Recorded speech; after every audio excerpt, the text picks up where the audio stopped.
Assalamualaikum warahmatullahi wabarakatuh. Bismillahirrahmanirrahim. Alhamdulillahirabbil alamin. Wassalatu wassalamu ala asyrafil anbiya'i wal mursalin wa ala alihi wa ashabihi ajma'in. Allahumma 'allimna ma jahilna wa dhakkirna ma nasina. Rabbi yassir wa la tu'assir ya karim wa tamam bil khair. Rabbi shrah li sadri wa yassir li amri wa hlul 'uqdatam min lisani yafqahu qawli.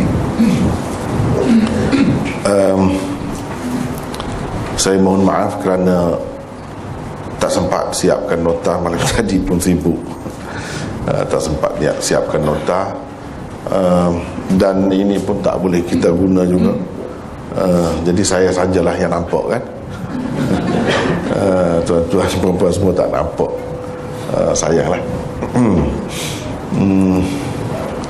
Tak apalah, kita sebenarnya dalam pertemuan yang lepas membincangkan tentang usul kelima. Ini sebenarnya termasuk di bawah tajuk 99 usul dirayat hadis. Satu panduan mudah untuk mengesan hadis-hadis dhaif dan maudhu'. 99 usul, ini baru usul kelima. Kita telah ada 6 nota. Usul kelima telah kita bincangkan satu contoh, baru satu contoh. Seperti saya sebutkan sebelum ini, bahawa untuk setiap usul itu saya cuba kemukakan 3 contoh. Kalau banyak pun kita pilih 3 saja sebagai contohnya. Usul kelima berbunyi, hadis-hadis yang menggugat kemutawatiran Al-Quran dan menampakkan Al-Quran tidak terpelihara daripada tokok tambah, pengurangan, pemesongan atau penyusupan pihak tertentu, baik dari kalangan jin, syaitan atau manusia, mestilah ditolak. Kalau ada hadis-hadis yang nampak menggugat, mengakibatkan kalau kita menerimanya, jadi Quran itu tidak mutawatir. Ini satu perkara besar, termasuk dalam soal akidah. Sebab Al-Quran itu dinukilkan kepada kita, sampai kepada kita dari generasi ke generasi secara tawatur, secara mutawatir. Tiba-tiba kalau ada hadis atau riwayat yang menampakkan tidak mutawatir, tak kiralah dari apa sudut sekalipun, maka kita kena berhati-hati. Kena berhati-hati. Bahkan para ulama kita dahulu tidak teragak-agak untuk menolaknya. Mereka tak mahu pakai, kerana ia sama ada merupakan hadis maudhu' atau paling tinggi pun, yakni menurut penilaian sesetengah ulama, paling tinggi pun hanyalah hadis dhaif. Kalau yang macam ni sama ada maudhu' atau dhaif, paling tinggi pun, paling baik pun dhaif. Jadi kalau dhaif, kita nak guna untuk akidah, mana boleh? Tak boleh. Tak boleh kita berlandaskan hadis dhaif, apalagi kalau maudhu'. Usul kelima ini diguna pakai secara meluas oleh para ulama di sepanjang zaman dalam mempertahankan kemutawatiran Al-Quran. Mereka tidak teragak-agak menolak hadis-hadis yang menceroboh kemutawatiran Al-Quran dengan menghukumnya sebagai hadis maudhu' atau sekurang-kurangnya dhaif, yang sama sekali tidak harus dijadikan pegangan kerana ia menyentuh soal akidah Islam. Ini menyentuh soal Quran. Jadi Quran itu akibatnya tidak mutawatir. Ini tak boleh. Jadi dalam perbincangan yang lepas, satu nota rasanya kita baca, satu nota ya, nota yang ke-6. Contoh yang pertama, iaitu berkenaan dengan hadis gharaniq.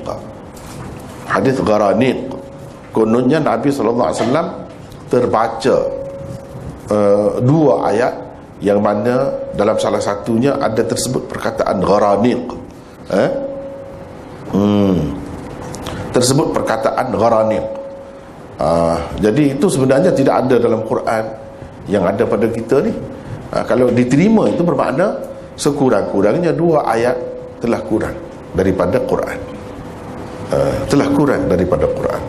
Dan ayat itu pun tak sesuai langsung dengan Al-Quran itu semua sekali, dan juga surah itu tak sesuai. Yang ini berdasarkan siap dan sibaknya tak sesuai. Ayat-ayat sebelumnya dan ayat-ayat selepasnya tidak menyokongnya, sebab ia menjulang akidah syirik. Sedangkan semua sekali Quran itu menegakkan akidah tauhid.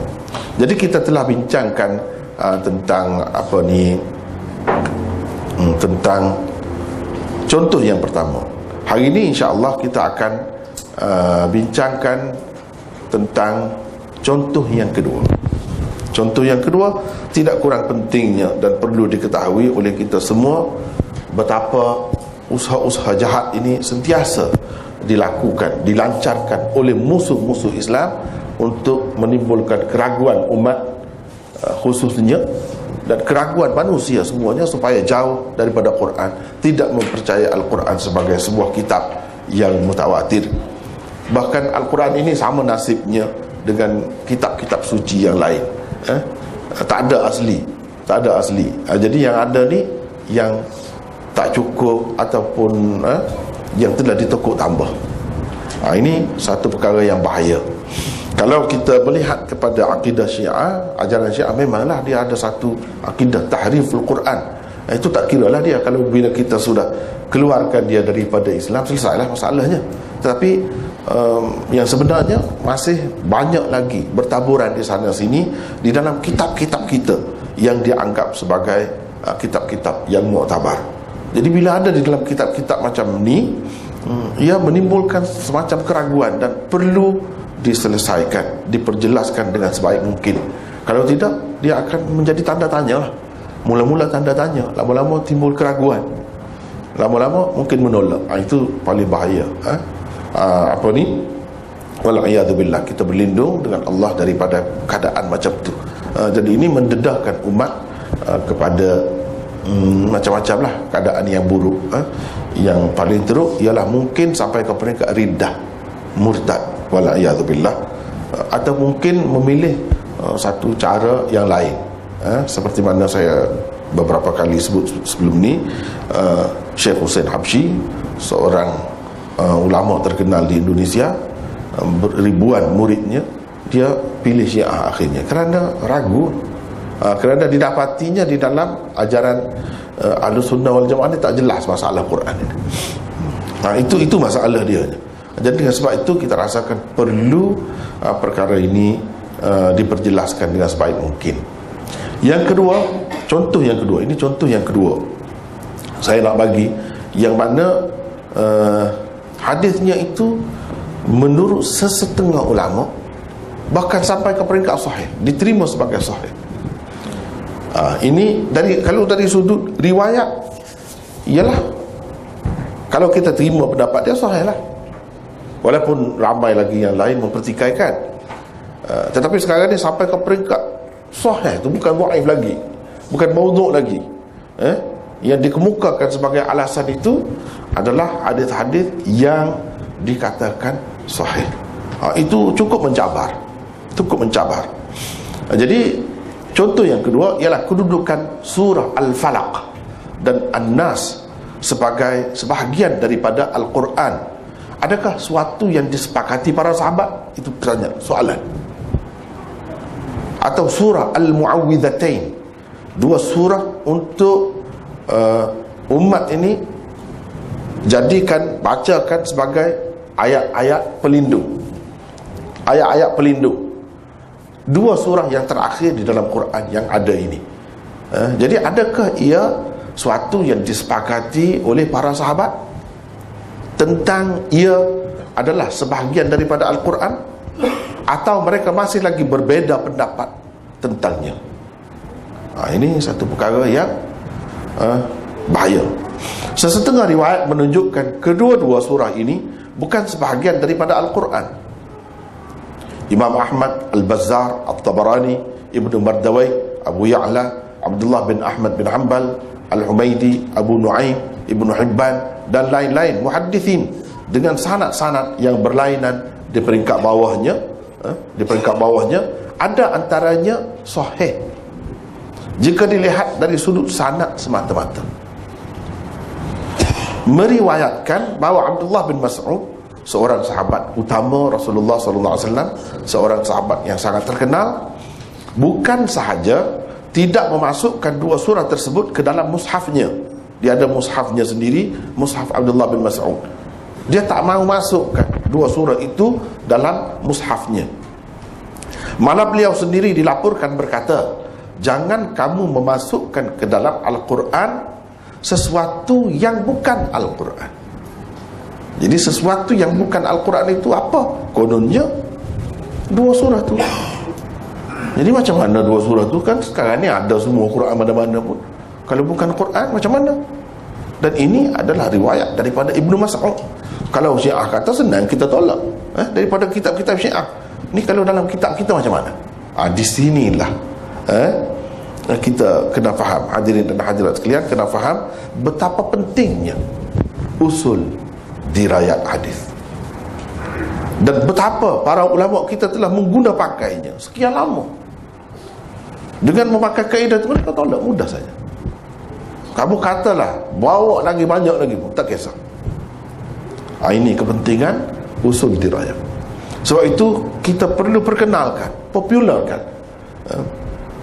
usul-usul ini ke dalam masyarakat, kepada masyarakat, supaya mereka yang tak tahu tentang rijal hadis, perawi-perawi hadis pun dengan mudah dapat faham apa itu yang dikatakan usul dirayat. Kalau benda macam ni mudah saja, tolak saja. Tapi kena ada alasan lah, kena ada cara-cara dia lah. Itulah yang perlu diketahui sekarang.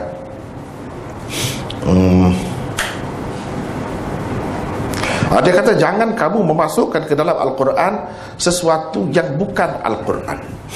Dua surah itu tidak termasuk dalam surah Al-Quran. Begitu lafaznya disebut. Ia hanya satu perintah yang diberikan kepada Rasulullah sallallahu alaihi wasallam supaya memohon perlindungan kepada Allah dengan menggunakan lafaz-lafaz yang tersebut di dalamnya. Bahkan dipertikaikan pula ada qul a'udzu birabbil falaq.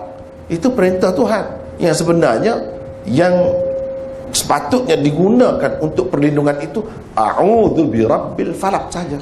A'udzu birabbin nas. Qul tu tak ada. Banyak perkara lah yang dipertikaikan. Selain daripada itu, kedua-dua surah itu semua sekali dipertikaikan. Ia hanya sebagai muawwidzah. Ni namanya pun muawwidzatain, dua surah pelindung. Nabi SAW ajar baca ini untuk melindungi cucunya Hasan dan Husain. Itu cerita. Ada dalam riwayat-riwayat disebutkan begitu. Di dalam sesetengah riwayat bahkan terdapat tambahan bahawa beliau, yakni Ibnu Mas'ud, tidak membacanya di dalam sembahyang, tak pernah baca dalam sembahyang. Kalau ia satu surah, kalau satu atau dua, kalau kedua tu dua surah lah daripada Al-Quran, tentu sesekali dia ada membacanya. Bila tak baca, kalau hadis saja. Kalau kita kata sebagai muawwidzah, ya kita terima itu sebagai hadis. Hadis tak boleh dibaca dalam sembahyang, tak boleh. Yang dibaca dalam sembahyang selain daripada Fatihah ialah ayat-ayat Quran. Jadi setelah ini dinafikan sebagai sebahagian daripada Quran, macam mana nak baca? Memang dia tak baca. Itu berdasarkan riwayat, dan riwayat itu duka citanya yang menyebabkan jadi suka kepada ulama-ulama ni jadi bercelaru sebab ia sahih, dikatakan sahih. Kalau tengok dari riwayat ini sahih, ini hasan. Jadi macam mana nak buat? Yang kita kata tak boleh guna tadi kalau dhaif, kalau maudhu'. Ini bab akidah ni kalau sahih macam mana? Itu persoalan. Baiklah.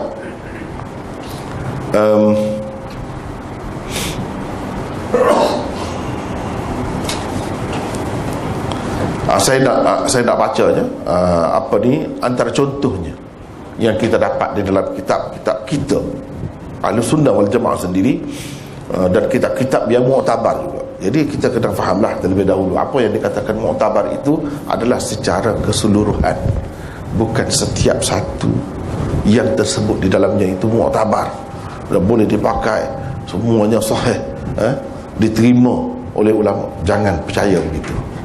Kalau percaya begitu, bahaya. Ini contohnya saya ambil daripada Musnad Ahmad. Dalam Musnad Imam Ahmad tu, bukan main, Imam Ahmad. Riwayat daripada Abu Bakar bin Ayyash, daripada Asim, daripada Zir.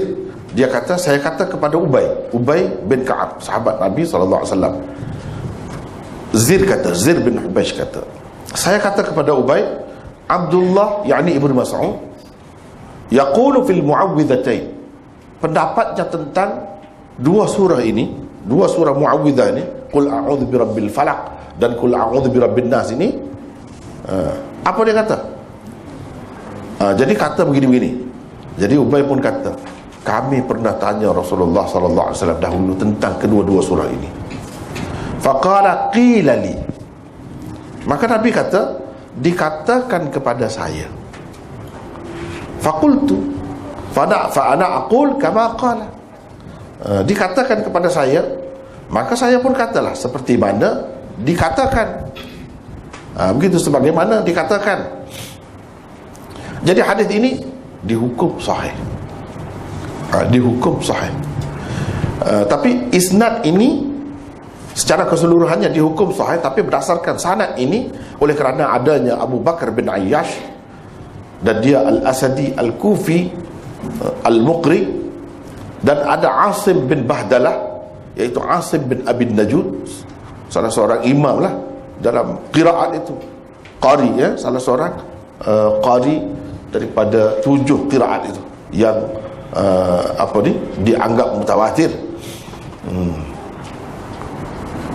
Jadi oleh kerana mereka ini hanya bertaraf saduq hasan al-hadis, jadi dikatakan hasan hadis. Tetapi ada mutaba'ah, ada ramai lagi perawi lain yang menjadi mutabi' kepadanya. Imam Tahawi di dalam syarah Mushkilil Athar melalui saluran Ahmad bin Abdullah bin Yunus daripada Abi Bakar bin Ayyash juga, sanad di atasnya sama. Abdul Razak, ini kalau sebenarnya kalau yang saya maksudkan, saya nak tulis, saya ambil satu saja, sebab kalau banyak gini kan banyak sangatlah. Tapi tak apa, hari ni saya bagi yang banyak ni. Yang banyak ni memang banyaklah. Nanti bila kita ada nota siap itu sepenuhnya, saya akan satu saja contoh, sebab kalau banyak ni keliru lah. Benda sama juga. Tapi kalau nak tengok satu-satu memang banyak. Ini saya bawakan di sini satu-satu. Riwayat Abdul Razak dalam tafsirnya daripada Ma'mar bin Rashid Tahawi di dalam syarah Mushkilil Athar daripada saluran Malik bin Mighwal, Ibnu Hibban melalui saluran Mansur bin Al-Mu'tamir, Tabarani dalam Awsat melalui saluran Zaid bin Abi Unaisah. Semua mereka bila sampai ke peringkat atas daripada Asim bin Abi Najud. Asim tu qari itulah, qari itu. Mengikut kebanyakan ulama hadis, mereka mengatakan walaupun dia ni hebat dalam qiraat, tapi dalam hadis dhaif. Dengan sebab itu hadis yang ada dia ni jadi dhaif.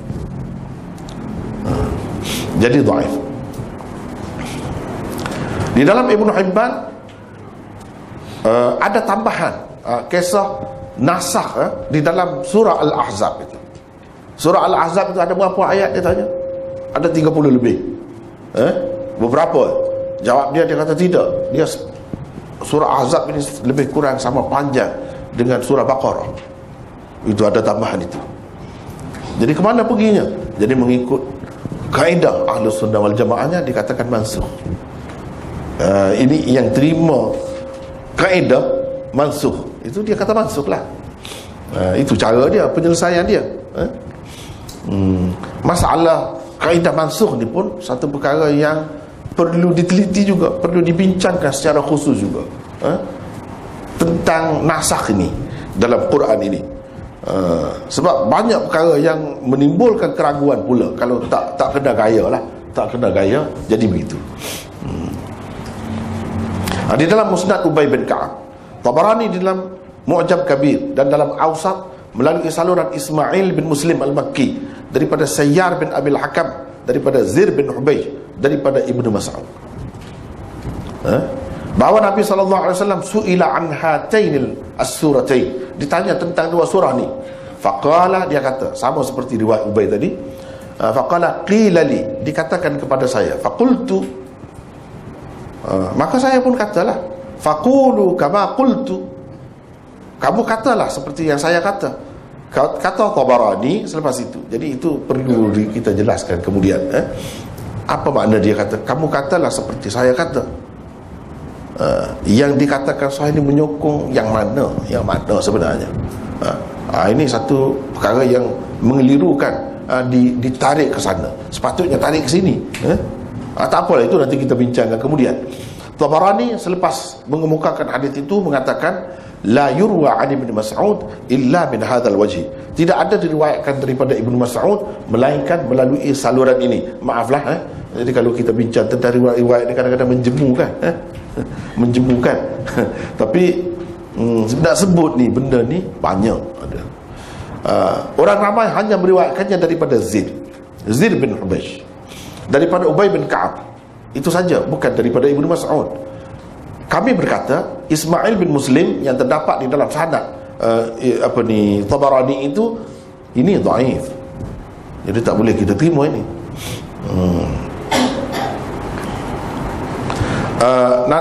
Ada riwayat daripada Abdurrahman bin Yazid daripada Ibnu Mas'ud, lafaznya Abdullah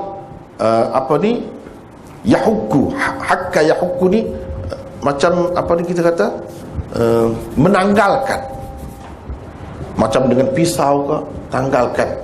Muawwidhatain ini daripada mushafnya, yang mana ada tulis qul a'udzu birabbil falaq, qul a'udzu birabbin nas, tu dia tanggalkan, dia kikis, buat tahu kikis, boleh dengan pisau jadi, atau dengan sesuatu yang kasar dia kikis. Bukan ditulis dengan pensel. Kalau ditulis dengan pensel boleh kita gunakan itu, pemadam tu. Jadi ini dia tulis dengan dakwat, kan, dakwat yang kekal, jadi kena kikis, kena hapus, dia hapuskan. Wa yaqul, dan dia kata innahuma laysata min kitabillah. Tengok lah, macam tu. Dua-dua ni bukan daripada kitab Allah, bukan sebahagian daripada kitab Allah.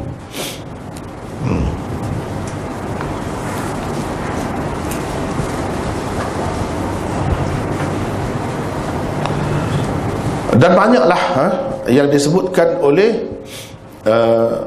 ulama-ulama hadis dalam kitab-kitab mereka masing-masing. Di dalam Musnad Ahmad ada tersebut riwayat waqiah, qala hadatsana Sufyan an Asim an Zir qala sa'altu Ubay bin Ka'ab.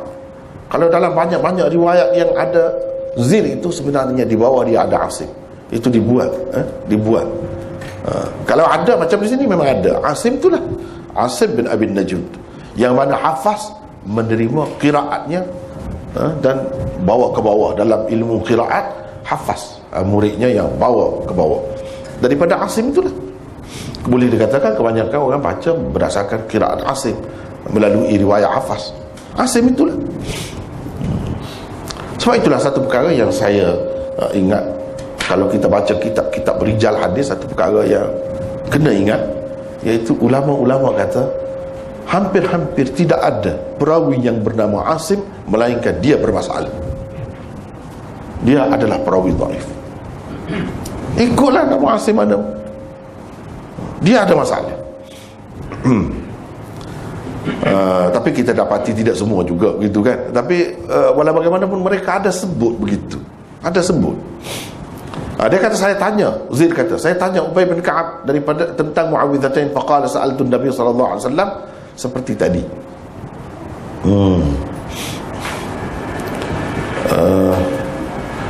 Lepas tu ada sebut lagi daripada Tahawi, Abdullah berkata tentang Muawwidhatain, la tulhiqu bil Quran ma laysa minhu. Jangan kamu masuk ke dalam Quran sesuatu yang bukan daripada Quran. Maksud dianya ni dua surah ni. Bahkan ada riwayat yang menyebutkan Ibnu Mas'ud tidak tulis dua surah ini dalam mushafnya. Kalau ada di dalam mana-mana mushaf, dia akan kikis, dia akan hapuskan. Kerana ini mengikut apa namanya perbahasan ulama lah. Mereka bahas pula hadis-hadis ini. Antaranya mereka mengatakan Ibnu Mas'ud ingat dua surah ini bukan Al-Quran. Ini sebagai komentarnya boleh kita sebutkan bahawa Ibnu Mas'ud tidak menganggapnya sebahagian daripada Quran, sebab dia tidak mendengar Nabi SAW membacanya dalam sembahyangnya. Jadi dia kata sebab itulah dia menyangka ini tidak sebahagian daripada Quran. Tetapi ini perbahasan ulama. Mereka katakan tidak ada siapa pun di kalangan sahabat yang menjadi mutabi', yang menyokong Ibnu Mas'ud dalam perkara ini. Tak ada seorang pun. Dia seorang saja. Adapun yang kita sebut Ubay tadi, dia kata dia pun sama juga dengan Ibnu Mas'ud. Dah Nabi SAW kata, dikatakan kepada saya baca begini, saya pun baca lah. Jadi kamu pun baca macam itulah. Jangan, maksud itu sebenarnya tidak menyokong pihak yang mengatakan dua surah ini bukan Al-Quran, bahkan menyokong dua surah ini daripada Al-Quran. Riwayat sebahagiannya yang kita sebut tadi sahih daripada Ubay itu menyokong pendapat yang mengatakan ia sebahagian daripada Quran. Sebab yang timbul kemusykilan di sini, dia kata ini sebagai muawwidah. Muawwidah tu qul tu termasuk juga ke? Kalau muawwidah tak ada qul, mana kira-kiranya dia faham Nabi SAW diperintahkan oleh Allah, katakan, yakni untuk perlindungan, a'udzu birabbil falaq, a'udzu birabbin nas. Jadi qul tu tak ada baca. Ubay kata bukan begitu. Nabi SAW disuruh baca sebagaimana dia ajarkan kepada dia, qul a'udzu birabbil falaq. Jadi Nabi baca macam itulah, dan dia suruh orang lain pun baca macam tu juga. Jadi bermakna ada qul itu. Bila ada qul, seperti banyak lagi qul yang lain itu tidak sebahagian daripada Quran. Jadi ini pun sebahagian daripada Quran. Walaupun untuk muawwidah, untuk perlindungan, kita kena baca juga qul itu. Itu maksud hadis Ubay. Adapun yang betul-betul, kalau tengok riwayat lah, yang terkeliru, dikatakan kononnya lah Ibnu Mas'ud lah. Sebab itulah di sini dikatakan tak ada orang lain yang menjadi mutabi'nya. Dan telah terbukti, ada bukti banyak, nanti kita akan kemukakan bahawa Nabi SAW ada membaca kedua-duanya di dalam sembahyang. Jadi bila baca dalam sembahyang, selesai masalah lah. Tapi kalau kita terima lah riwayat itu, dia kata dia tak pernah dengar, dia sajalah yang tak dengar. Kalau ia pun, orang lain ramai lagi dengar, ada.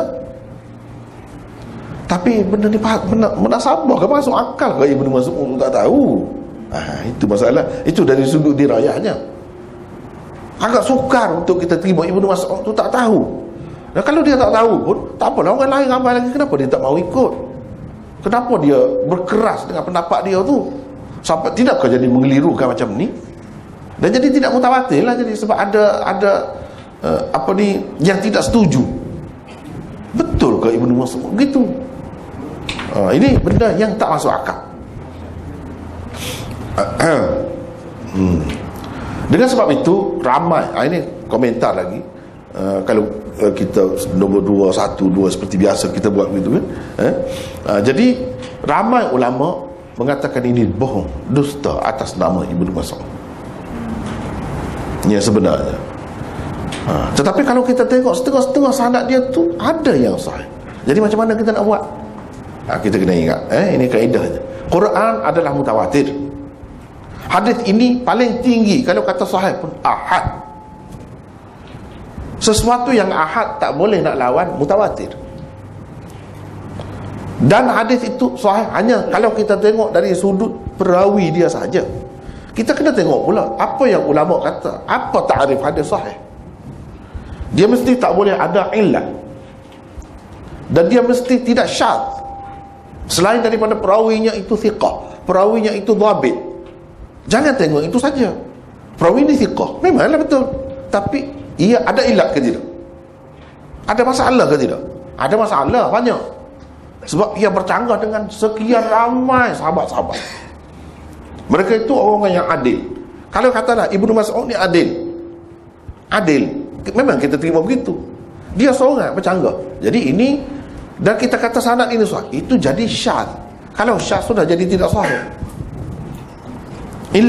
Illatnya bercanggah lah dengan sekian ramai riwayat sahabat-sahabat itu. Dan kalau dia kata tak dengar, Nabi tak ada baca, orang lain ramai mana lagi sahabat dengar. Dengar. Kalau kita nak terima, kita kena kata banyak keraguan di dalam itu, tapi benda ni tak dapat diterima oleh ulama-ulama. Berdasarkan kaedah dirayah, kita tak boleh pakai itu. Kita tak boleh pakai, sebab kalau pakai dia jadi ragu terhadap Quran itu. Sebab itulah Ibnu Hazm misalnya di dalam Al-Muhalla, ini termasuk dalam komentar lagi ya. Dalam Al-Muhalla jilid 1 muka surat 13, dia kata wa kullu ma ruwiya 'an Ibn Mas'ud min anna al-mu'awwidhatain wa al Qur'an lam takun fi mushafihi fakadhibun mawdu'un la yasihhu wa innama sahhat anhu qira'atu 'Asim an Zir bin Hubaysh an Ibn Mas'ud wa fiha al Qur'an wal mu'awwidhatan. Itu kata Ibnu Hazm. Sebab itulah hadirin dan hadirat sekalian kena sedar benda ni, kena faham satu perkara ni, iaitu Ibnu Hazm ni semua orang tahu dia zahiri tapi semua orang terima dia ni imam ahli sunnah wal jamaah. Maknanya nak jadi ahli sunnah wal jamaah ni tak mesti dia tu tidak zahiri. Satu, apa lagi kalau nak kata Syafi'i lagi tak mesti Syafi'i baru ahli sunnah lagilah tak mesti kalau tidak semua tu tak ikut pak mazhab tu pun masih lagi ahli sunnah. Tengok luas tu, sehingga ulama-ulama ambil pendapat-pendapat dia sebab sangat bagus, banyak perkara dia menyelesaikan masalah. Dialah di depan, duduk berada di saf hadapan dalam menghadapi benda-benda macam ni. Itulah Ibnu Hazm jasanya kepada umat. Dia kata semua riwayat yang diriwayatkan daripada Ibnu Mas'ud tentang Mu'awwidhatain, dua surah tu, dan Quran Fatihah tu pun tak ada dalam mushaf dia tu. Kononnya dikatakan tak ada, Fatihah pun tak ada, dan dua surah akhir tu pun tak ada. Ini yang didakwanya. Semua itu dusta, maudhu', tidak sahih. Dia pakai apa sekarang ni? Ibnu Hazm pakai kaedah apa? Kalau nak kira semata-mata perawi itu thiqah apa, maka kita boleh hukum sahih. Dia tak boleh kata macam ni lah. Ini menunjukkan dia pakai kaedah dirayah tu, usul dirayah. Dia kata dari sudut dirayah, iaitu Ibnu Mas'ud ni dia ada rantaian perawi yang meriwayatkan qiraatnya.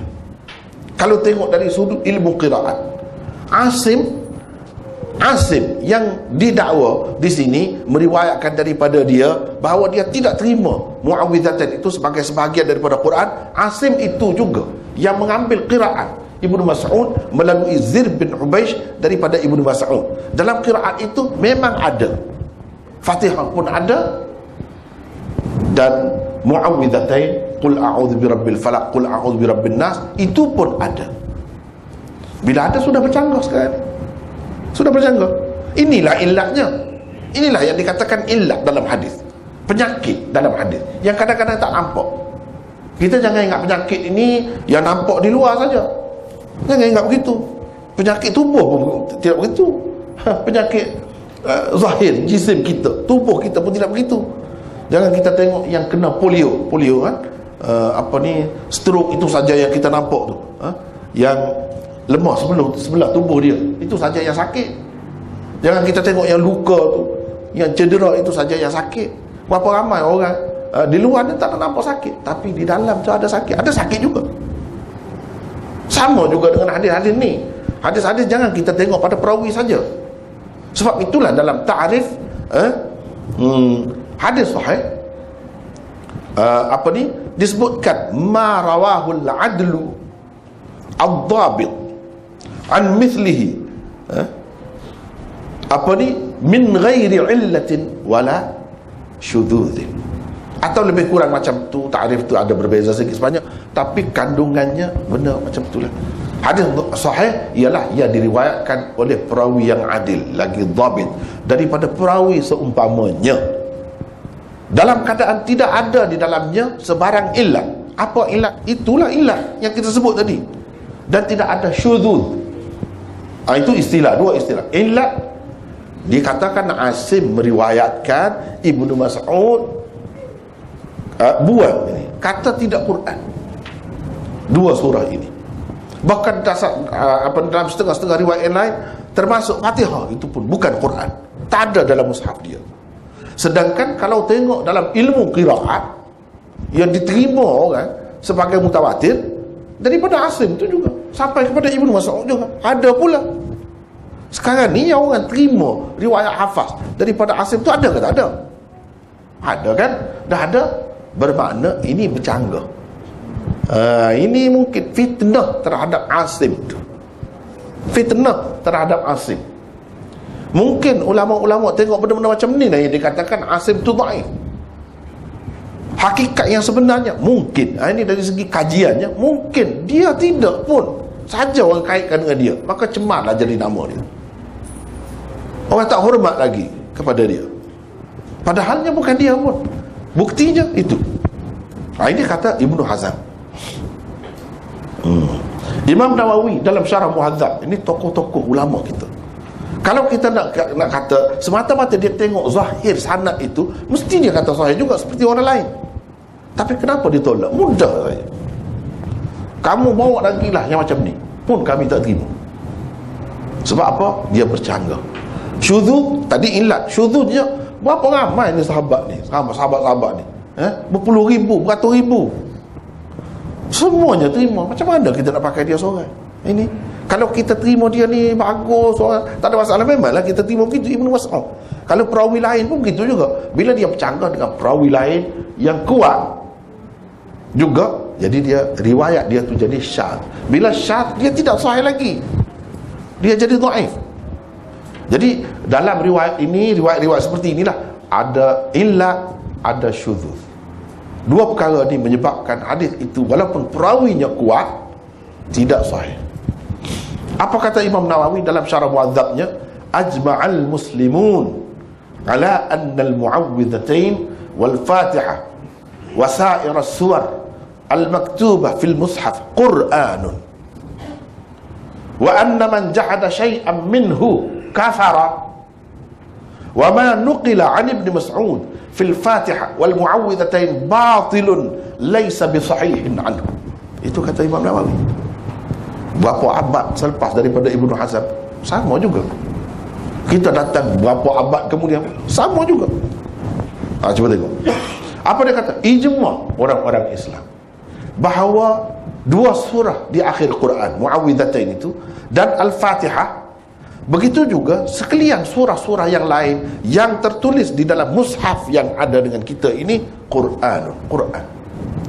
Ijma'. Ini ijma'. Masalah ijma' pula.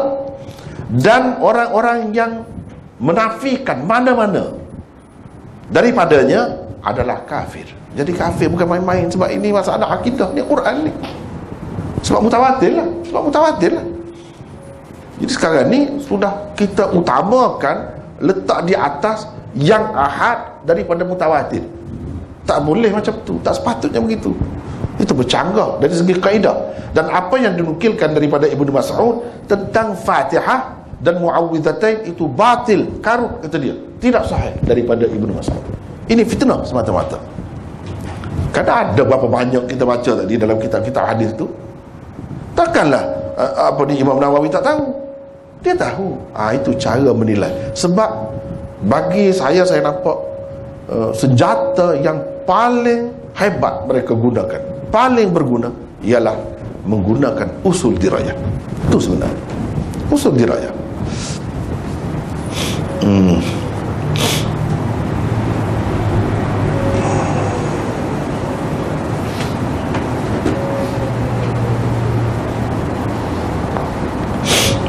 Begitu juga Al-Baqillani, seorang tokoh Asy'ariyah. Dia pun mempertahankan. Dia pun kata semua ni karut. Apa yang diriwayatkan daripada Ibnu Mas'ud itu tak betul.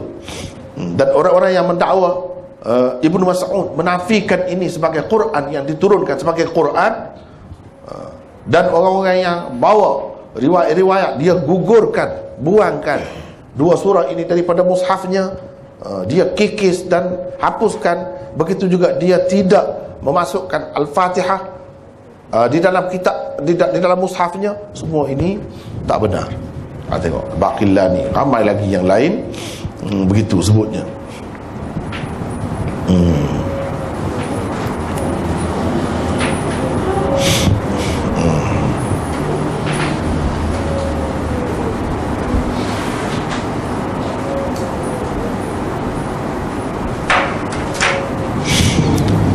Jadi itulah, kalau kita tengok di dalam Mawariduz Zam'an ila Zawaid Ibn Hibban, dia ada sebut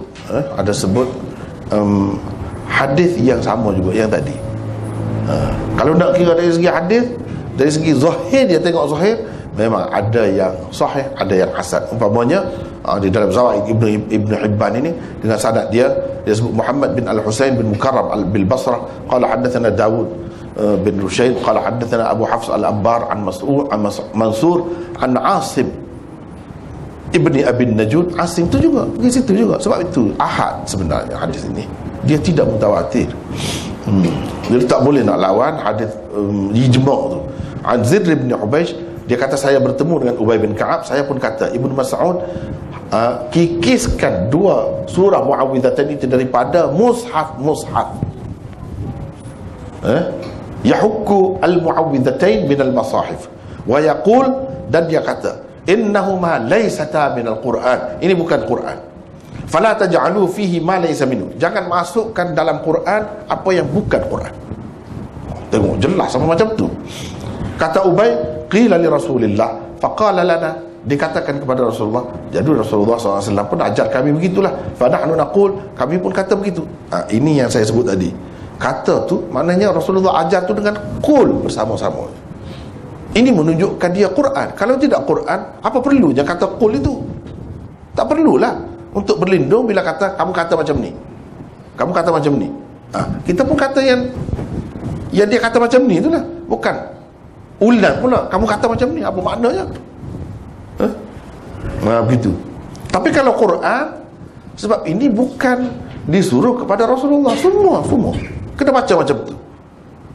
Kalau kita kata dengan sebab qul itu dipertikaikan, dulu pernah di Libya pernah timbul fitnah ini, kekacauan ini berlaku. Jadi dinafikan qul tu tak ada dalam Quran. Sampai peringkat tu fitnah kepada umat Islam. Tapi lepas tu ulama bangkit semua kata tidak. Kalau nak kira yang ni dipertikaikan kerana qul itu, maka yang lain-lain qul itu semuanya kena buang semualah. Kena buang semua. Kalau kita boleh terima yang lain sebagai sebahagian daripada Quran, kenapa ini yang jadi masalah untuk terima Muawwidzatain ini sebagai Quran? Kalau atas dasar tu tak apalah. Dia kata kam ta'udduna surat al-ahzab min ayat, berapa kamu bilang surah ahzab ni ada berapa ayat? Saya pun kata Zir murid dia 73 ayat, ada 73 ayat ya. Tadi saya silap tadi, 73 ayat. Kata Ubay, walladhi yuhlafu bihi, demi Tuhan yang orang bersumpah dengan namanya, in kanat, sebenarnya surah ini la ta'dilu surat al-Baqarah, sama dengan surah Baqarah. Surah Baqarah 200 lebih ayat. Ini 70 lebih ya. Dia kata walaqad qara'na fiha, kami ada baca di dalam surah Ahzab tu dulu ayat Rajab, asy-syaikh wasy-syaikhatu idza zanaya farjumuhuma albattah nakalam min Allah wallahu azizun hakim. Ini pun satu masalah juga ini. Tetapi ini dalam kitab itu pentahqiq dia, pentakhrij hadis ini, apa dia kata? Dia kata isnaduhu hasan. Isnadnya hasan. Dengan sebab ada Asim itu. Lepas tu dia perkenalkan perawi Abu Hafs al-Abbar ialah Umar bin Abdurrahman.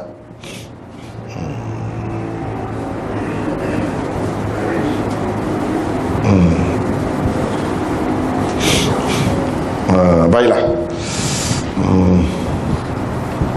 Al-Bazzar selepas mengemukakan hadis ni dalam musnad dia, dia kata apa? Selepas mengemukakan tadi, dia kata wa hadza lam yutaba' Abdullah alaihi ahadun minas sahabah. Lam yutami' Abdullah alaihi ahadun minas sahabah. Tak ada seorang pun sahabat yang menyokong Abdullah dalam meriwayatkan benda macam ni. Kalau mengikut Ibnu Azam ini tadi selesai dah. Ini semua dusta atas nama Ibnu Mas'ud itu saja. Tapi kalau nak bincang juga, dia kata tak ada seorang sahabat. Dan sahih, ada hadis yang sahih daripada Nabi sallallahu alaihi wasallam bahawa baginda membaca kedua-duanya dalam sembahyang. Annahu qara'a bihima fi shalah wa uthbitata fil mushaf, dan dimasukkan kedua-duanya dalam mushaf. Semenjak Nabi SAW lagi. Baik, kalau kita fikir, ini salah satu komentar kita lah. Kalau orang yang kata macam ni jadi kafir, ijma' ulama, Imam Nawawi kata, orang ni kata jadi kafir. Baik, kita nak tanya, siapa di kalangan sahabat itu mengkafirkan Ibnu Mas'ud? Pernahkah kita dengar orang kafirkan Ibnu Mas'ud? Tak pernah. Menunjukkan benda ni tak ada lah. Kalau ada tentu dah sahabat-sahabat awal-awal lagi kafirkan. Tapi siapa ada kafirkan Ibnu Mas'ud? Tak ada pun. Ini menunjukkan benda ni adalah fitnah yang dibuat atas nama dia untuk memburuk-burukkan sahabat,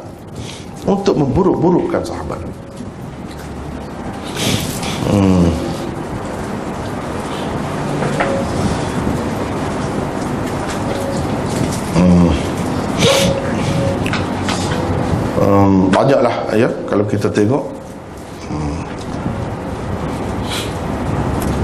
Imam Razi umpamanya di dalam tafsir dia, ni salah satu komentar dalam tafsir kabirnya, dia tulis wa aidan faqad nuqila 'an Ibn Mas'ud hadful mu'awwidhatain. Ada dinukilkan, ada riwayat lah maksudnya daripada Ibn Mas'ud, dia ada buang mu'awwidhatain dan buang Fatihah daripada Quran.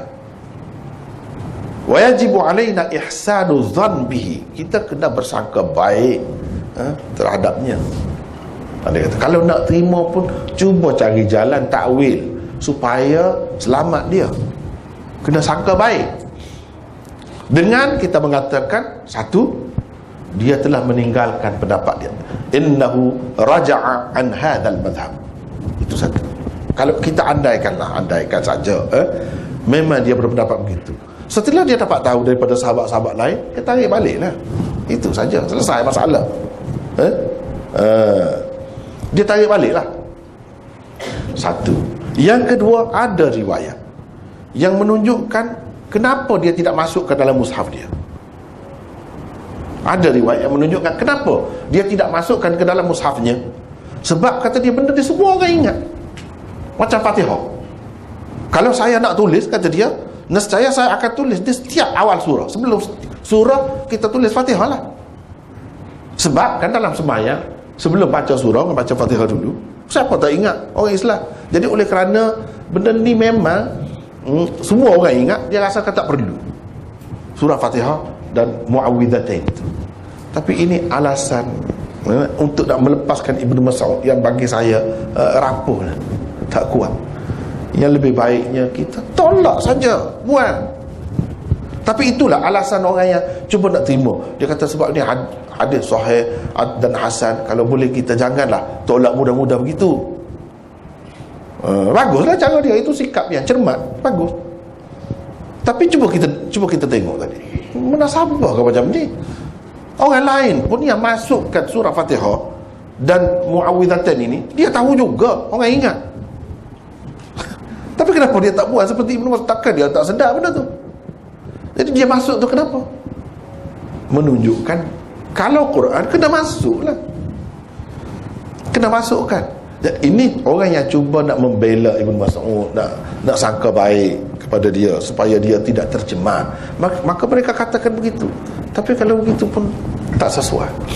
Antara yang cuba nak pertahankan begitu, bersangka baik, dan nak pakai jugalah ambil kira hadis-hadis itu, tapi kita bawa kepada penyelesaian yang tenang, Maududi umpamanya. Apa lagi macam ni, Imam Razi di dalam tafsir kabirnya, dia cuba cari jalan. Tapi yang sebenarnya yang lebih baik ialah tolak senang. Sebab apa? Tidak menepati juga. Sahih itu dikatakan sahih atau hasan semata-mata ditengok dari segi nama perawi itu, tak tengok dari sudut ada ilat ke tidak di dalam matan dia tu, ada syuzuz ke tidak, tak tengok dari sudut tu. Sedangkan nak menepati hadis sahih ni mesti kena ada benda tu. Di situ cara tu tak menepatilah kaedahnya yang sebenarnya. Jadi bagi kita yang lebih selamat untuk menyelamatkan Ibnu Mas'ud supaya dia tidak tercemar, kita katakan benda ni tak ada semua. Macam Ibnu Hazm kata tu, selesai terus, tak perlu cakap banyak.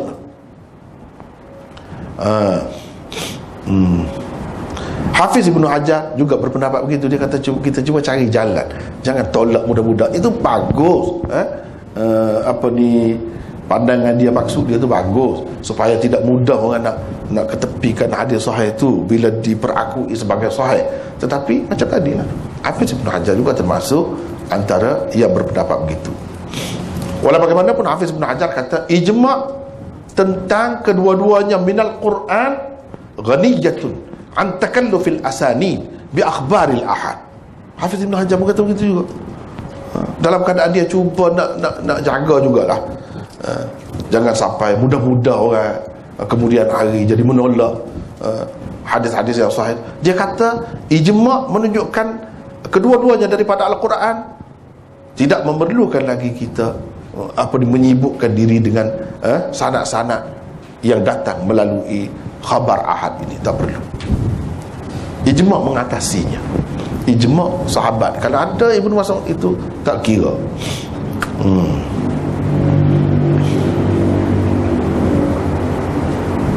Ya.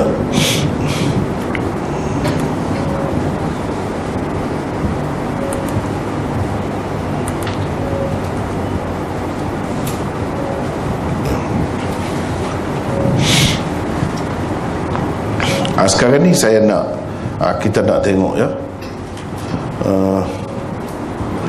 saya tengok dalam kitab yang lain, di dalam tafsir Maududi dia bincang tentang Muawwidhatain ini. Dia sebut antara yang cuba nak jagalah hadis yang sahih itu, yang dikatakan sahih itu, Qadhi Iyad, dia cuba takwil. Tapi lebih ramainya menolak ini.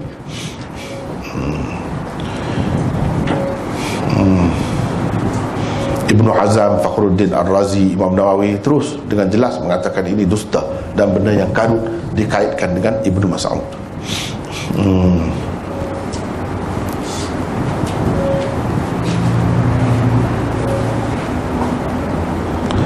Jadi sekarang ni kita nak tengok yang tadi sebutkan Nabi SAW ada baca di dalam sembahyang dia. Ini adalah sebesar-besar bukti, sebaik-baik bukti untuk kita mengatakan ia sebahagian daripada Quran. Tengok, bila sudah ada kan riwayat dia cerita, dia jadi kena bincang lah. Padahal kalau kita buka Quran sekarang memang ada pun. Tapi kalau orang tanya, orang menimbulkan persoalan-persoalan macam ni, macam mana? Jadi kita kena bersedia lah, kena tahu ceritanya. Jadi antaranya yang diriwayatkan oleh Muslim, Ahmad, Tirmizi, Nasa'i dan lain-lain daripada Uqbah bin Amir, sahabat Nabi SAW, iaitu Nabi SAW kata kepada dia malam tadi dua surah, iaitu surah Al-Falaq dan An-Nas diturunkan kepada saya. Yang disebut turun ni biasanya benda apa kalau turun, dan sebut surah tu apa? Quran lah. Kalau hadis dia tak sebut gitu, dia tak sebut gitu, tak ada turun-turun, dia terus cakap lah. bila sebut begitu, dan pada pagi itu, malam tu, dia baca dalam sembahyang subuh tu 2 surah ini. Ijma' ulama semua mengatakan tak boleh baca selain daripada Quran dalam sembahyang tu. Selepas Fatihah tu tak boleh baca yang lain kecuali Quran. Dan jelas ini berdasarkan beberapa banyak kitab-kitab hadis tadi, bahawa Nabi SAW membacanya dalam sembahyang subuh. Lepas tu Nabi cerita kepada Uqbah bin Amir itu bahawa 2 surah ini turun kepada dia malam tadi. Jadi ini macam mana?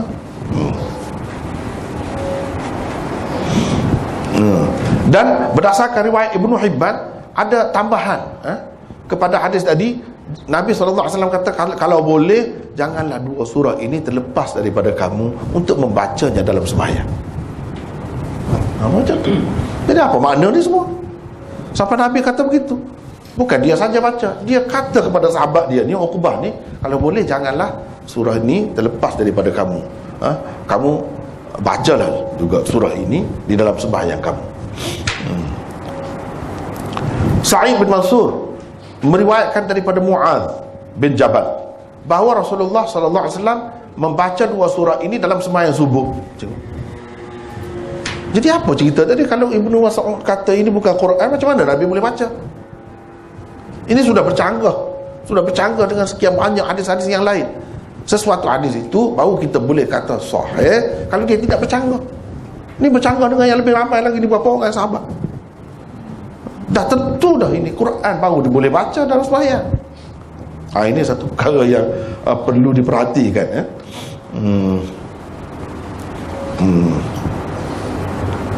Begitu juga dalam Musnad Ahmad dengan sanad yang sahih. Ada sebut ada seorang sahabat, dia menukilkan daripada sahabat, iaitu dia sebut Rasulullah SAW bersabda, kamu bacalah 2 surah ini dalam sembahyang kamu. Dalam Musnad Ahmad, Abu Daud, Sunan Abi Daud, Sunan Nasa'i juga ada riwayat daripada Uqbah bin Amir. Nabi SAW kata kepada Uqbah bin Amir, iaitu, nakkah tidak kamu, aku nak ajarkan kepada kamu antara surah yang terbaik. Jadi Uqbah bin Amir kata, tentu saya nak, wahai Rasulullah. Tentu saya nak. Rasulullah SAW pun ajar 2 surah ini kepada dia. Ajar tu sebagai Quran itu, bukan sebagai hadis biasa. Jadi benda-benda ni perlu kita letakkan di hadapan. Lepas tu dalam riwayat yang lain disebutkan Nabi SAW kata, bagaimana kamu dapati? Setelah Nabi baca kepada dia, bagaimana kamu dapati? Dan Nabi SAW bagi panduan kepada dia, kamu bacalah surah ini bila kamu nak tidur, dan bila kamu bangun daripada tidur, kamu bacalah surah ini, Nabi kata.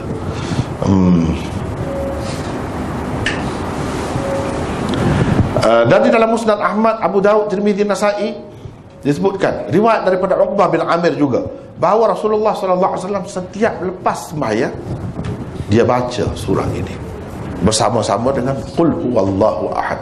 Jadi 3 qul dia baca selepas sembahyang dia. Dan Nabi SAW ajarkan kepada sahabat dia supaya baca begini selepas sembahyang.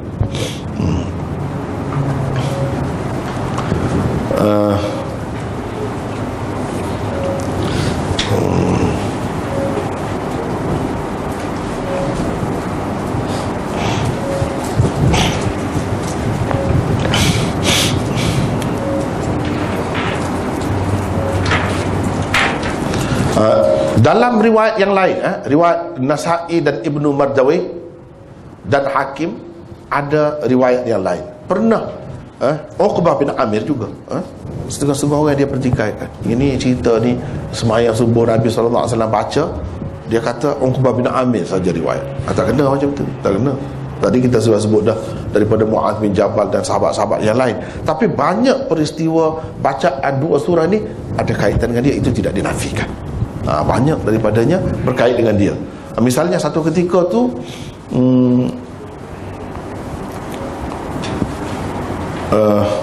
Nabi SAW di atas kenderaannya, saya pegang kaki Nabi, tempat letak kaki di atas kenderaan itu dia pegang itu. Sambil berjalan bersama Nabi SAW, dia pun kata, wahai Rasulullah, ajarkan kepada saya surah Hud atau surah Yusuf.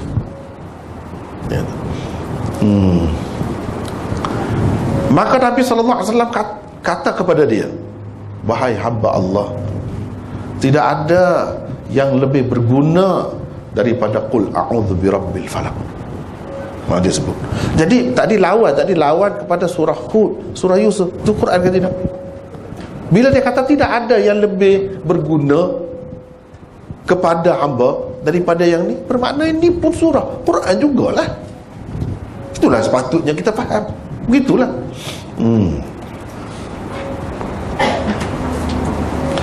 Abdullah bin Abis Al-Juhani, ini sahabat lain pula. Jadi tak benar orang yang mengatakan itu semua riwayat daripada Uqbah bin Amir. Tak benar. Ini riwayat Ibnu Abis, Abdullah bin Abis Al-Juhani. Riwayat dia ni dikemukakan oleh Nasai, Baihaqi, Baghawi dan Ibnu Sa'ad. Dia kata Nabi SAW bersabda kepadaku, Ibnu Abis, nakkah aku nak ajarkan kepada kamu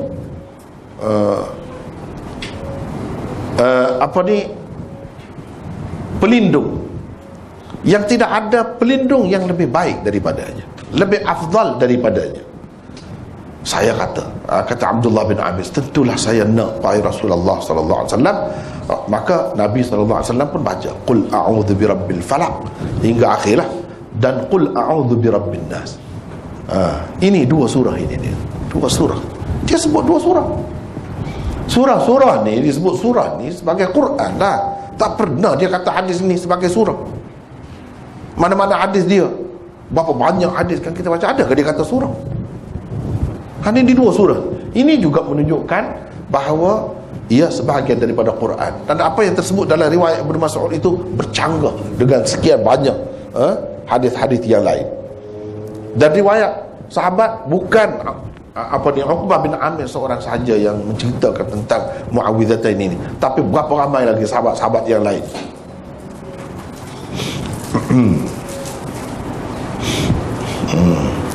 Ibnu Mardawai meriwayatkan daripada Ummu Salamah, isteri Nabi sallallahu alaihi wasallam, bahawa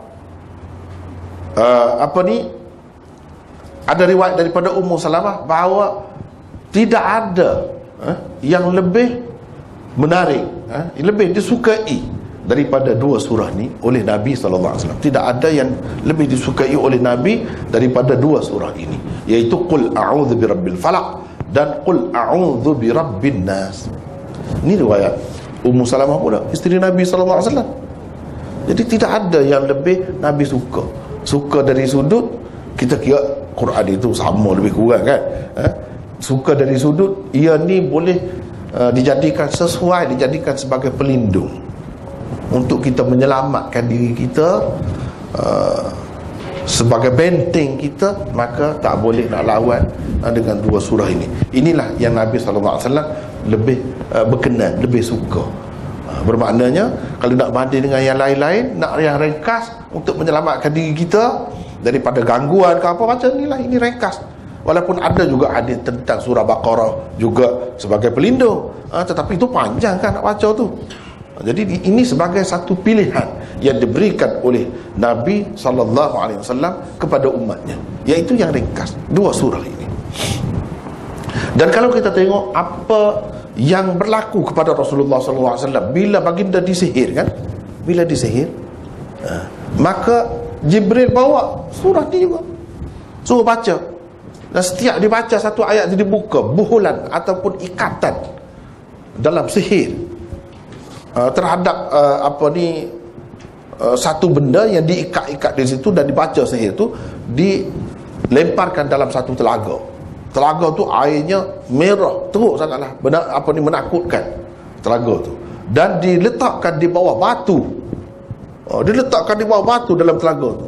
Bila Rasulullah SAW lama juga terganggu disebabkan sihir itu, orang-orang Yahudi sihir, sesuailah dalam ayat itu, ami syarrin naffatsati fil 'uqad, an-naffatsati fil 'uqad, orang yang perempuan-perempuan yang meniup pada simpulan-simpulan. Biasanya tukar-tukar sihir ni begitu juga, bomo-bomo pun macam tu juga kan, cara dia tu, kaedah dia tu dekat-dekat. Bila dia baca-baca dia simpul, bila dia baca-baca dia simpul, ada beberapa simpulan.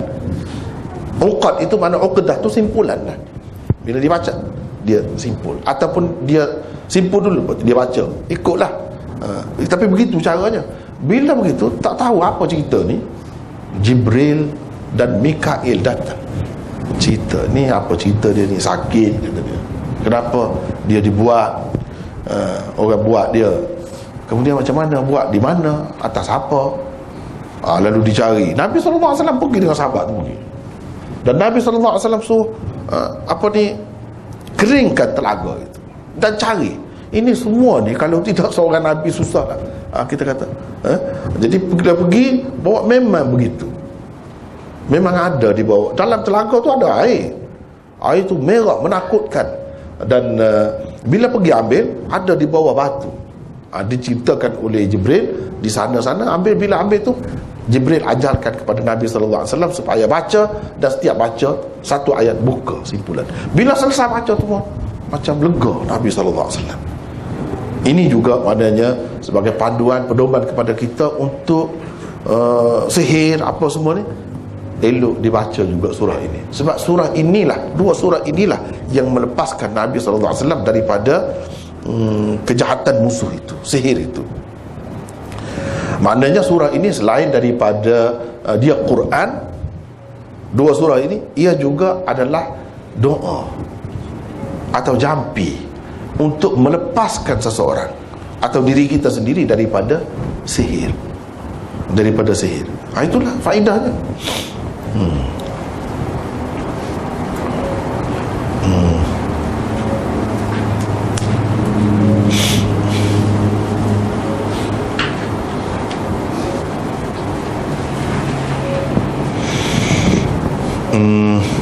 Kemudian ya,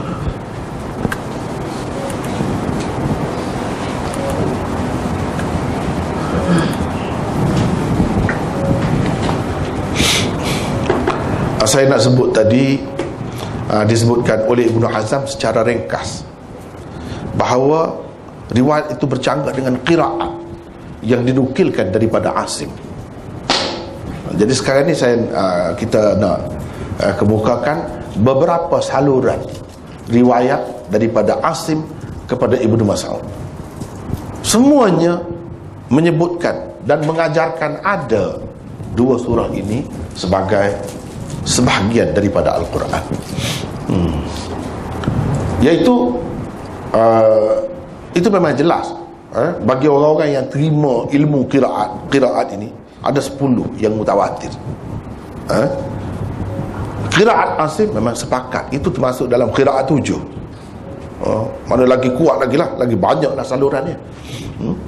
Jadi berdasarkan qiraat Asim daripada Abdurrahman As-Sulami, daripada Zir bin Ubaish,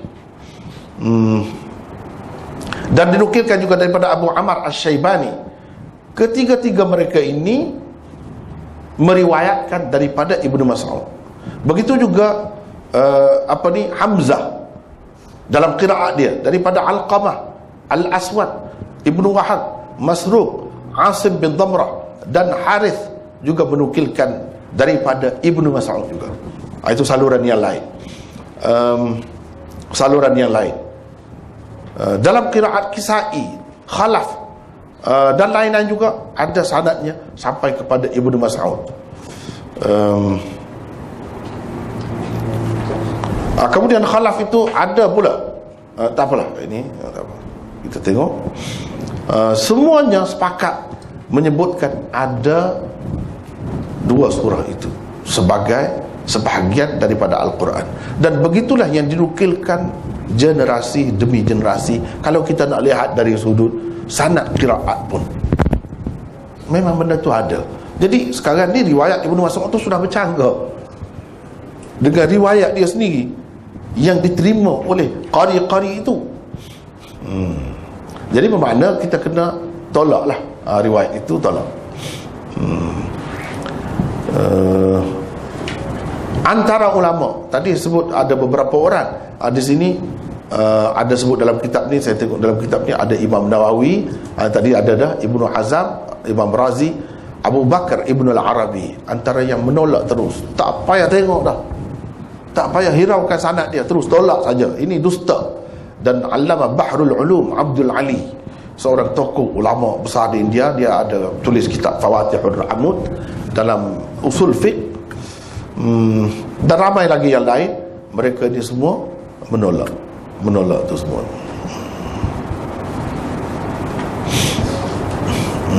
Gitulah.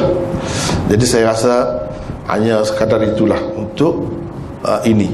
Dan ada lagi contoh yang ketiga, contoh yang ketiga tu yang lain lah. Jadi setakat itulah untuk pembentangan. Jika ada kemuskilan boleh kita bincangkan, insyaAllah. Tapi asasnya itulah yang saya sebahagiannya telah tuliskan, dan yang telah ditulis oleh sekian ramai ulama kita selama ni pun begitu. Bahawa ini kalau nak diterima pun waham perawi, kena terima itu waham perawi, keliru perawi. Kalau nak terima pun, bila keliru tak boleh pakai. Sebab ini kita berhadapan dengan Quran, masalahnya Quran. Dan kalau diterima, bermakna kita mengutamakan hadis ahad yang dipertikaikan daripada Quran yang mutawatir. Itulah maknanya asas kita, usul kita ini, riwayat yang menggugat kemutawatiran Al-Quran. Ini salah satu contoh yang terbaik. Macam mana sikap kita apabila berhadapan dengan riwayat-riwayat seperti ini. Bukan ini saja, ada lagi yang lain. Saya akan bagi satu lagi untuk melengkapkan buku ni. Contoh dia 3, satu lagi. Sama ada itu ayat asy-syaikhu wasy-syaikhatu tadi. Itu pun satu masalah juga. Ataupun ada yang lain. Sayyidina Umar terkejut, maknanya ada hilang Quran. Bila mati sahabat-sahabat dalam peperangan di zaman Sayyidina Abu Bakar tu, ada tak diketahui ayat-ayat tu. Ini pun bahaya juga. Dan benda-benda ni ada di dalam kitab-kitab. Kalau kitab-kitab musuh-musuh Islam tu senang kita tolak. Ini ada dalam kitab kita sendiri, macam mana?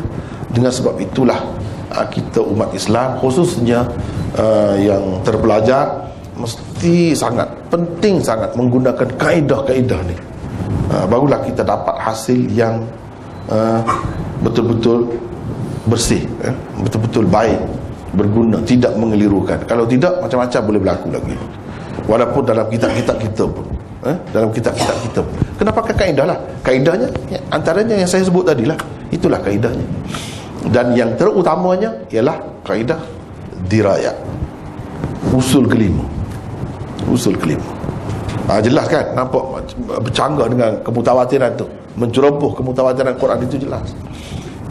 Jadi hanya setakat itulah untuk pagi ni. Kalau ada kemuskilan kita boleh bincang, insyaAllah. Maulana, jadi kita dah kemutawatiran Quran ni anda jelas pada zaman Nabi. Jadi tujuan pengumpulan pada zaman Abu Bakar dengan zaman Sayyidina Uthman tu untuk apa? Itu pun masalah juga. Yang kita sudah minggu lepas di UM tu, minggu lepas kita sudah bincangkan khusus tentang itu. Itu lagi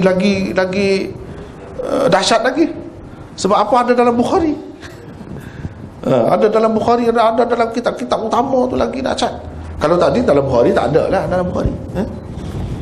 Dalam Muslim tak ada, tapi dalam Musnad Ahmad ada, dalam Ibnu Hibban ada, dalam itu banyak juga. Ada. Susahlah, dalam kitab-kitab tafsir tu memanglah banyak sebut. Jadi kita kena ingat yang itu pun termasuk juga. Tak kira lah yang mana-mana pun. Bila kita pegang usul ni, gitu caranya. Baru ni saya harap tengok rakaman lah. Tengok rakaman tu, kita telah bagi kaedah-kaedahnya dalam menghadapi hadis-hadis seperti tadi yang dikatakan baru dikumpulkan di zaman Sayyidina Abu Bakar, kemudian untuk mengemaskan lagi di zaman Sayyidina Uthman. Ini sebenarnya tak kuat, bercanggah, tak boleh diterima oleh usul dirayat. Kalau kita terima juga, ini masalah. akan timbul masalah. Akan timbul keraguan. Jadi Quran ini tidak mutawatir. Jadi saya telah bincangkan di situ, mutawatir ni dari berapa sudut kena ada, baru betul-betul kita tak boleh ragu. Ada 13 semua. Itu sudah saya sebut sana. Tengok rakaman lah, insya-Allah. Saya rasa sudah masuk. Tengok situ. Itu pun termasuk juga, tak kira lah yang mana-mana pun. Ini pentingnya kita pakai kaedah. Kalau tak pakai kaedah, susah. Susah. Ya. Ini ya. Jadi ayat-ayat yang kita full ni cikgu semua yang boleh dibaca untuk perubatan. Oh, tentu sekali boleh. Inilah yang terbaik. Inilah cara jampi ataupun ruqyah dan sebagainya mengikut cara Nabi ni macam ni lah. Dan ini tidak ada sebarang campuran dengan benda-benda luar. Kalau kita boleh guna ini saja, itu lebih baik. Lebih baik. Memang boleh ada, ya. Saya tak salah, Bukhari dengan keadaan yang Nabi kena sihir dan Aisyah jelaskan macam mana keadaan Nabi itu, dia lebih kurang saya tak ingat kan, Nabi tak tahu apa yang dia buat, dia kurang. Jadi ada kalau ada orang tanya, jadi ada penulis lah, orang saya cakap ni Nabi dia macam mana boleh kata, macam mana boleh jadi dia cakap dia Quran. So Quran ni tak pelihara dengan dia guna dalil riwayat ni. So riwayat ni macam mana keadaan statistik dan dirayakan riwayat. Ya. Memang tidak dinafikan ada beberapa pihak yang pertikaikan riwayat-riwayat itu, termasuk Imam Muhammad Abdu tak mahu terima cerita tentang Nabi ni kena sihir. Walaupun ada dalam Bukhari kan, ada sana sini ada. Termasuk juga Sayyid Qutb. Dan ramai lagi yang lain, walaupun tidak majoriti. Mereka mengatakan kalau kita terima Nabi kena sihir, jadi betul lah apa yang dalam orang-orang kafir tuduh tu, yang disebutkan oleh Allah SWT sendiri dalam Al-Quran, in tattabi'una illa rajulan mas'ura, kamu hanya mengikut orang yang kena sihir. Jadi betul lah yang orang kafir tuduh tu, yang orang kafir kata tu kena sihir, memang betul lah kena sihir. Jadi oleh kerana dia kata, ini dia pakai usul dirayat juga, oleh kerana bercanggah dengan Quran. Jadi kalau macam tu betul lah yang orang kafir kata. Dan mereka akan boleh kata kalau macam ni, dia tak ingat, boleh jadi dia tak ingat itu, banyak lagi perkara yang tak ingat. Allah SWT suruh dia sampaikan, dia tak ingat. Boleh jadi begitu. Mereka pergi ke situlah. Tapi yang sebenarnya jumhur ulama tak kata begitu. Jumhur ulama menerimanya sebagai benar cerita itu, dan banyak sekali riwayat itu sahih. Tak kira lah dalam Sahih Bukhari dan apa, ada semua. Jadi maksud sebenarnya, cuba kalau kita perhatikan dengan betul, dengan cermat, apa yang Nabi lupa tu, dan setakat mana kesan sihir itu kepada dia. Adakah sampai dia menafikan ini isteri dia misalnya, atau dia terlupa bersembahyang, melibatkan perkara asas lah agama? Adakah begitu? Tak ada satu pun sebut. Apa yang berlaku kepada Nabi SAW sebagai kesan sihir dia tu, macam kita kata sakit lah, sakit yang boleh diterima berlaku kepada Nabi-Nabi, macam demam, letih, sekadar itu saja, setakat itu saja. Tak pernah dikatakan Nabi itu lupa dia bersembahyang, dia rasa sembahyang dah, sebenarnya tak sembahyang lagi. Tak pernah ada disebutkan begitu dalam mana-mana riwayat. Cuma je sekadar disebutkan dia rasa macam makan lah, kita kata makan, dia rasa belum makan padahal sudah makan, atau sudah makan padahal belum. Sekadar benda-benda macam tu, benda-benda duniawi. Tidak pernah ada satu pun riwayat yang menyebutkan Nabi lupa perkara-perkara yang macam tadi. Tak pernah ada. Jadi kalau kita terima pun, kata mereka tidak menjejaskan kedudukan ni, tidak menjejaskan kedudukan Nabi. Sebab yang berlaku itu hanya sekadar sakit. Kalau sakit, Nabi pun ada sakit.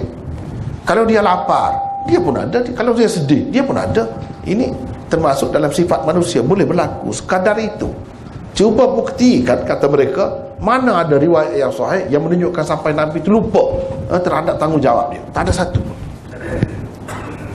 Jadi kita pun kena cermat lah. Memang tak dinafikan ada tadi yang pertikaikan, tetapi lebih baik kalau ada jalan kita terima pakai hadis-hadis yang sahih itu, kita gunakan dengan makna yang sepatutnya, yang sesuai. Itu lebih baik lagi.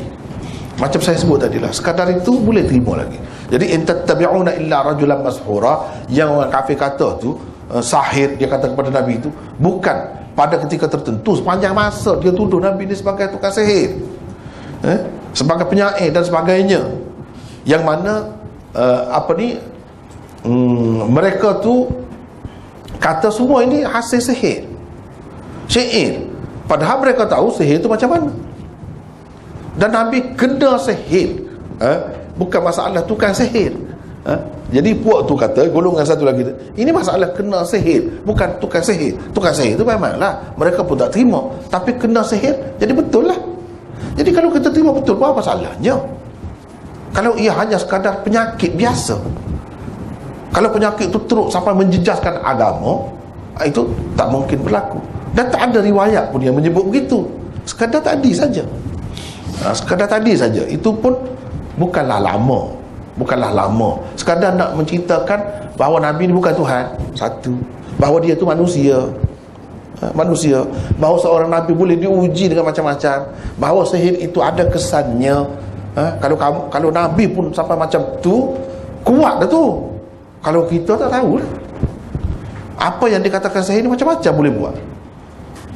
Tengok orang kahwin, sebelum itu elok-elok pun dia, lepas pun macam tu, lepas tu tak ada tenaga je. Ada kesan.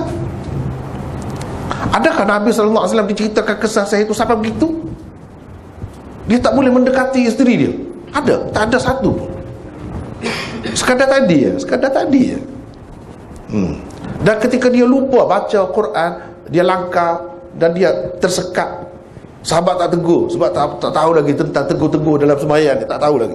Itu bukan pada ketika yang dikatakan kena sihir, itu pada ketika lain. Sebagai manusia dia boleh lupa. Dan Nabi kata, kenapa kamu tak tegur? Tegurlah. Di situlah ada konsep fath.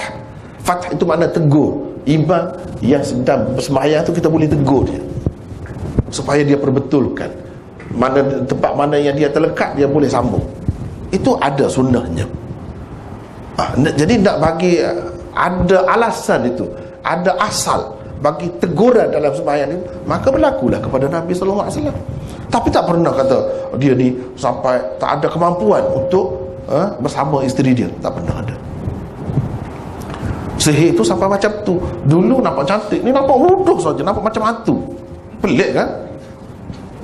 Ni biasanya orang yang kahwin ni lah, yang kahwin ni kan, yang ada lah yang mengganggunya, yang tak suka, dia buat macam tu lah.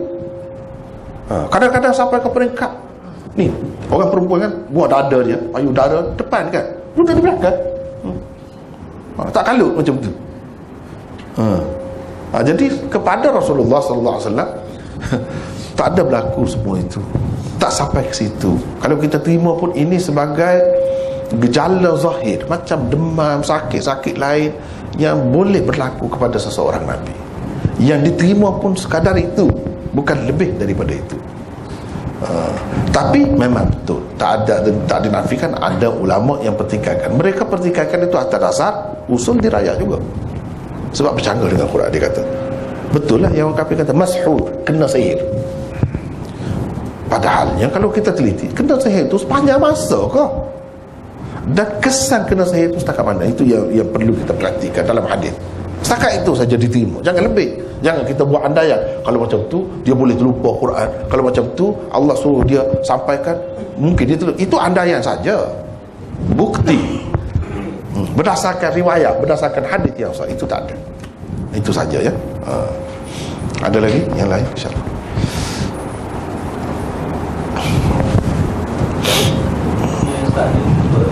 Benarkah Sayyidina Hasan di ramai isteri dia kahwin cerai kita dengan terang sampai 100 orang isteri tu? Ya. Apa sebab-sebab kita dengan tu sampai 100 orang? Ya. Sebenarnya saya sudah tulis satu buku mungkin tak sampai lagi ke sini tu, buku anak cucu Nabi SAW yang dilupa dan dipinggirkan. Dalam tu ada satu tajuk bincang khusus pasal itu. Ini semua fitnah, semua fitnah. Jadi kita kena sedar berapa banyak fitnah ni, musuh ni terhadap sekian ramai tokoh-tokoh kita. Macam-macam fitnah. Jadi fitnah ni bila orang tak senang kan, bila-bila masa saja boleh berlaku. Bila-bila masa. Zaman sekarang pun begitu juga. Bukan orang dulu saja. Zaman sekarang pun bila dia tak senang, tak suka, macam-macam dia boleh fitnah. Termasuklah yang itu. Kalau kita fikir dengan akal, macam mana nak kahwin sampai itu 100, yang sebenarnya bukan 100, dikatakan sampai 300, 400 saja.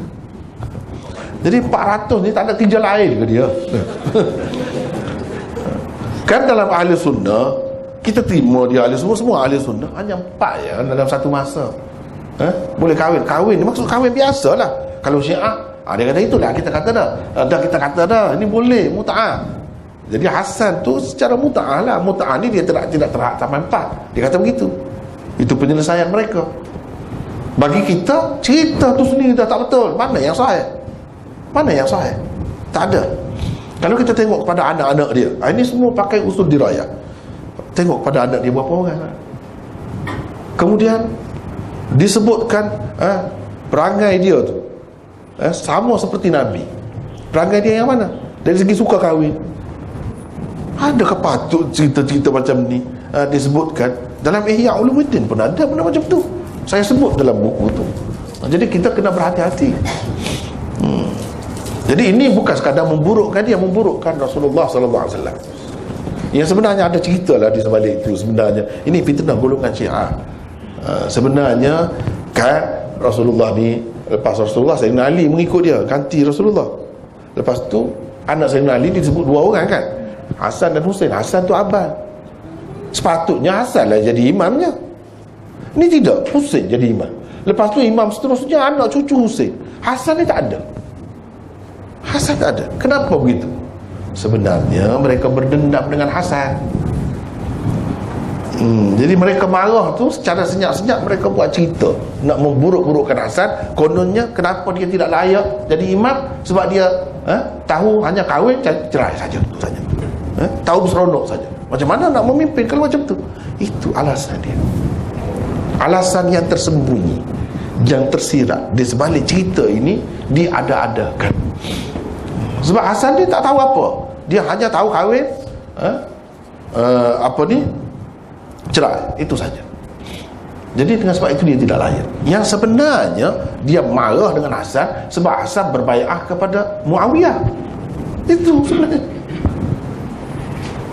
Husain nampak juga zahirnya nampak nak menentang kerajaan. Menentang kerajaan di zaman dia. Adapun Hasan tidak. Dia bai'ah kepada Muawiyah, habis ceritalah.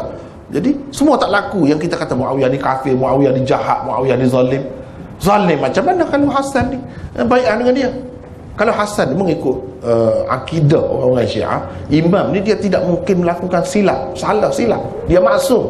Dan kalau maksum, macam mana dia boleh bai'ah kepada orang yang zalim, orang kafir? Di situ dia mati hujung. Dengan sebab itu mereka serang Hasan. Cara serangannya dia dengan cara memburuk-burukkannya. Itulah di sebalik cerita tu. Kalau nak tahu yang lebih detail, tengok buku tu lah. Saya sudah tulis. Ya. Kamu dapat awak sahabat Al-Quran telah ada pada zaman Nabi dan mutawatir utama. Boleh Maulana bagi beberapa ulama yang awal lah yang berpendapat ini. Hari itu Maulana beritahu Al-Hakim kan? Antaranya sebenarnya begini, kita tengok tajuk-tajuk dalam hadis-hadis, kitab-kitab hadis macam Muwatta Imam Malik, dalam Bukhari, dalam lain-lain kitab-kitab yang tinggi, dia ada sebut ke tidak mushaf? Nabi SAW melarang bawa mushaf ke negeri musuh. Apa makna mushaf? Adakah mushaf itu yang berselerak? Yang berselerak di atas tulang belulang, di atas pelepah tamar, di atas tembikan-tembikan yang pecah itu. Adakah Nabi SAW melarang bawa yang itu namanya mushaf? Mushaf itu tidak dalam bentuk buku. Itu baru mushaf. Semua terima itu. Jadi bila pengarang hadis ni yang besar-besar berapa banyak tu, bukalah. Dia ada babun nahyi apa ni, babun nahi an yusafara bil masahif ila ardil adu. Lebih kurang macam tu tajuk tu, mungkin ada beza sikit sebanyak, tapi maksudnya sama, iaitu larangan membawa mushaf. Apa makna mushaf? Takkan Nabi larang orang kemudian. Maksud dia larang tu orang zaman dia lah. Takkan larang tu bawa Quran tu maksudnya bawa dalam dada. Kalau dalam dada, apa yang musuh boleh buatnya? Dalam ingatan orang. Mestilah kalau dia boleh nak menghina, dia boleh nak pijak-pijak sesuatu yang ada dalam bentuk buku. Dan tak pernah sama, tak masuk akal kalau kita kata nak bawa. Kalau sekarang ni lah, kita nak bayangkan sekarang ni, berapa lori satu Quran itu nak bawa. Sedangkan tentera nak naik unta pun tak cukup unta. Sibuk nak bawa itu pula. Berapa unta, berapa ekor unta nak bawa satu-satu Quran itu. Kalau macam tu, dan kan susah tu. Mana ayat ni selepas duduk di mana, berselera begitu, susah.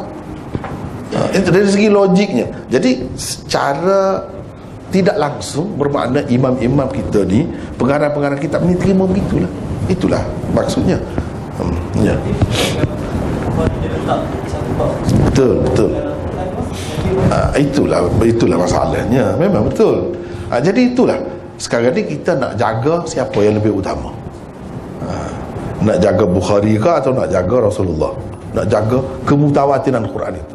Kalau kita ketepikan ini, sebenarnya kalau kita baca yang dikatakan hadis itu bukan hadis pun, bukan kata-kata Rasulullah pun. Itu cerita yang berlaku di zaman Abu Bakar.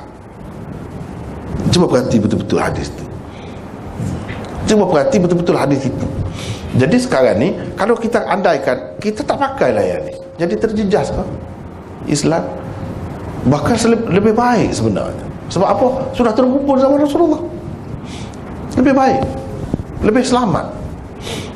Tapi kalau kita terima yang ni, dia akan jadi bercanggah pula. Dengan yang baru ni saya sebut kan, berapa banyak hadis, berapa banyak dengan Quran itu sendiri bercanggah. Dari segi usul dirayah, kalau hadis itu bercanggah dengan Quran, Rasulun minallahi yatlu suhufan mutahharah. Apa makna suhuf? Sedangkan dalam hadis itu sendiri dikatakan yang dikumpulkan oleh Abu Bakar itu suhuf lah, nama suhuf lah. Yang Nabi duduk baca dalam Quran sebut tu suhuf tu apa kalau tak ada suhuf lagi? Itu benarnya. Jadi yang saya sebut baru ni, pendapat itu sebenarnya hadis saja.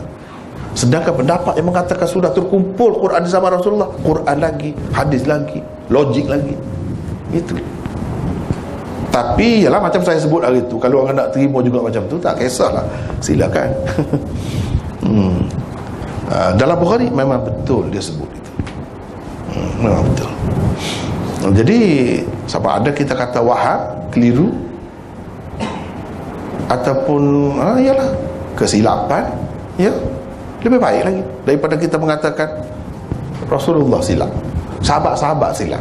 Sebab apa? Rasulullah suruh jangan tulis sesuatu yang lain selain daripada Quran. La taktubu anni syai'an siwal Quran. Tiba-tiba sahabat ni lebih ambil berat tentang hadis. Hadis ada dalam bentuk buku, semua terima. Dan orang yang belajar hadis ada dalam bentuk buku, ada pula kertasnya pada masa itu. Sedangkan Quran yang diperintah oleh Rasulullah, jangan tulis yang lain, tulis Quran. Yang itu duduk di mana? Nampak sangat kecuaian sahabat itu. Dan Nabi SAW tak kisah sangat, tak peduli sangat tentang Quran. Yang pentingnya hadis. Gini kau cara akibat dia tu. Itulah kita timbang, cuba timbang dengan tenang, cuba timbang, tengok semula rakaman itu, lepas tu banding-bandingkan, tanya hati sendiri yang mana lebih menenangkan hati kita.